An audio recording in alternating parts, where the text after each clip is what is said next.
Imagine being good at drawing, understanding psychology, knowing and how business works, speaking confidently, understanding technology, and still having time to exercise and read. Sounds impossible, right? But throughout history, some of the most remarkable people weren't limited to a single field. They studied multiple disciplines and connected ideas from different areas to create something new. That's the idea behind the word polymath. A polymath isn't someone who knows everything, it's someone who develops deep knowledge in multiple fields and learns how those fields connect. And the good news is, you don't need to be a genius to become one. You need a better living system and learning system. So, in this video, I'm going to show you 7 principles for becoming a modern polymath, even if you are starting from a zero. First, stop trying to learn everything. The first mistake people make is thinking. They say, if I want to become a polymath, I need to learn 20 different subjects. No. Trying to learn everything usually means becoming mediocre at everything. Instead, think of your knowledge as a tree. You need a few strong roots before you start growing lots of branches. For examples, your core could be communication plus technology plus business plus creativity. From there, you can branch into psychology, marketing, programming, design, finance, writing, art, etc. The goal isn't to collect random knowledge. The goal is build a connected knowledge network. Because knowledge becomes much more powerful when different ideas interact with each other. For example, understanding psychology can make you better at marketing. Understanding design can make your content more engaging. Understanding economics can help you understand business. And understanding communication can help you explain all of those things. That's the first principle. Don't collect subjects, build connections. Second, choose one main skill. Here's something important. Being a polymath doesn't mean constantly switching from one subject to another. You still need depth. Choose one skill that becomes your primary discipline.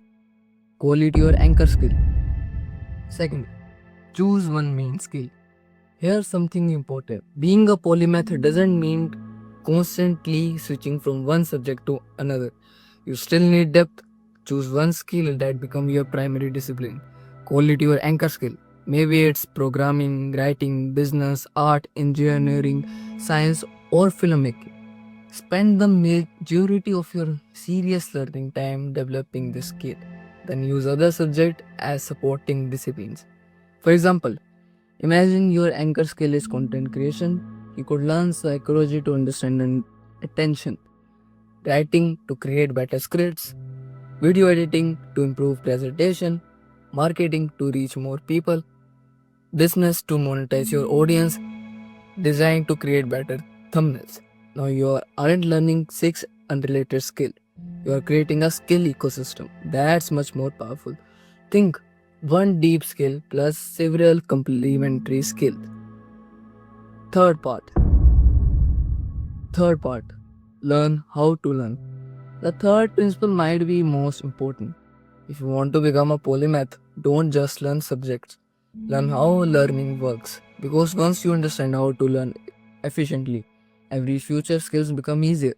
Instead of reading a book and immediately forgetting it, use active recall. Close the book, ask yourself, what did I just learn? Then explain it in your words. Use spaced repetition to revise it, important information. And most importantly, build projects. If you're learning programming, don't just watch tutorials. Building something. If you are learning art, don't just watching drawing videos. Draw. If you are learning business, don't just consume business content. Try selling something or building a small project. If you are learning communication, practice speaking. Knowledge without application become intellectual decoration. It feels productive, but it doesn't necessarily make you capable. The best learners constantly move through these cycles. Learn, practice, apply, get feedback, and improve. Repeat that for years and your abilities compound. Part 4. Develop a T-shaped skill set. Here's another useful concept, the T shaped skill set. Imagine the letter T. The vertical line represents deep expertise in one field. The horizontal line represents broad knowledge across many fields. That's exactly what you want. For example, you might become highly skilled at programming, but you also understand business, psychology, design, finance, communication, and philosophy. You don't need to become an expert in all of them. You simply need enough understanding to recognize patterns and communicate with people from different disciplines.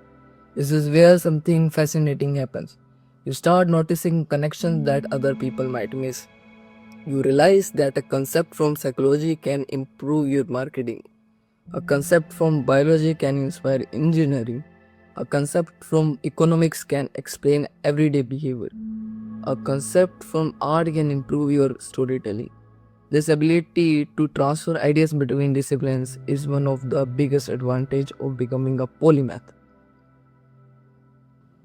Part number 6, create more than you consume. This is where most people fail. They consume endlessly. YouTube videos, podcasts, books, courses, social media, articles, and eventually they feel like they are becoming smarter. But consuming information isn't the same as developing ability. The part number 7, build a polymath lifestyle. Finally, become a polymath isn't about study.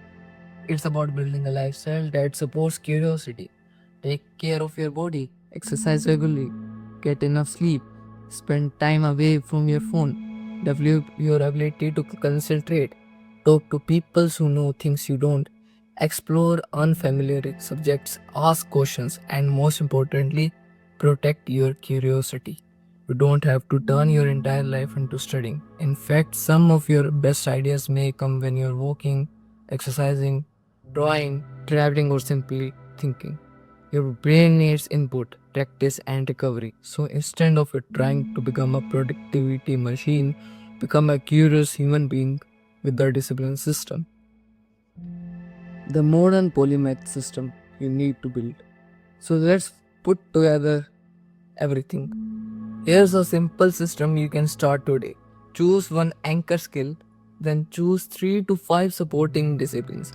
Every day, spend 30 to 60 minutes developing your main skill. Spend 20 to 30 minutes learning from another field. Some spend some time applying what you have learned and keep a simple knowledge journal.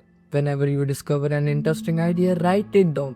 But don't just record the idea. Ask what this connect to. That's one question can completely change the way you learn. Over time, you will start building a personal network of knowledge, and that's network become your intellectual advantage. So the world doesn't need you to know everything, and you don't need to become a genius overnight. Becoming a polymath is a long-term game. It is about being curious enough to explore widely, disciplined enough to go deep, and creative enough to connect what you have learned. Don't try to become a person who knows everything. Become the person who can learn almost everything. Because in a world where information is everywhere, the most valuable skill isn't memorizing more information. It's knowing how to learn, how to think, how to connect ideas. Start with one subject, go deep, text, explore another. Connect them, build something, repeat. And after years of doing that, you may look back and realize that you didn't simply learn a collection of skills. You built something much more powerful, a polymathic might. If you enjoyed this video, subscribe for more videos about self-education, skills, productivity, and becoming a well-rounded person. Stay curious. Bye bye. I will meet you at next banger.